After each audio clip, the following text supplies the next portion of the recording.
Hi నమస్కారం. ఒక village లో షూటింగ్ లో ఉన్నాను. అదే ఈ getup. It's very interesting film.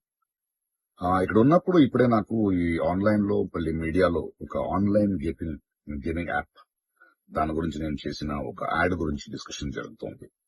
అందరినీ ప్రశ్నించి నేను సమాధానం చెప్పాలి కదా, ఎందుకంటే చాలా మంది క్వశ్చన్ చేస్తున్నారు మీరు ఎలా చేస్తారని.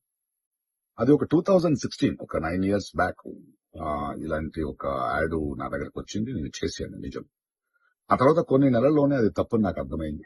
వాళ్ళు మళ్ళీ 2017 లో దాన్ని ఎక్స్టెండ్ చేస్తానంటే, లేదండి ఇది తప్పు, తెలియక చేసేసాను. బట్ చేసేసాను కాబట్టి అగ్రిమెంట్, మీరు దాన్ని రిలే చేసి తీరాలి.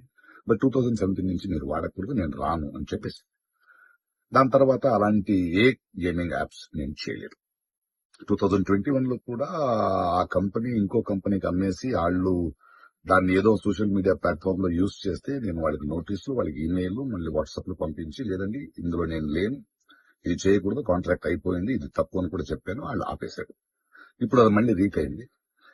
దానివల్ల ఈ సమాధానం పోలీస్ డిపార్ట్మెంట్ నుంచి నాకు ఇంకా ఇది రాలేదు. వస్తే వాళ్ళకి నేను సమాధానం చెప్తాను. బట్ మీకు సమాధానం చెప్పాల్సింది నా బాధ్యత.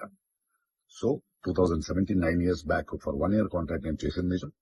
అది తెలిసిన తర్వాత దాన్ని ఆపింది నిజం. ఆ తర్వాత నేను చేయలేదు అనేది కూడా నిజం. ఈ మాట మీకు చెప్తున్నాను. ఇంకో విషయం, దయచేసి యంగ్స్టర్స్, ఇలాంటి గేమింగ్ యాప్ అది ఒక వ్యసనం.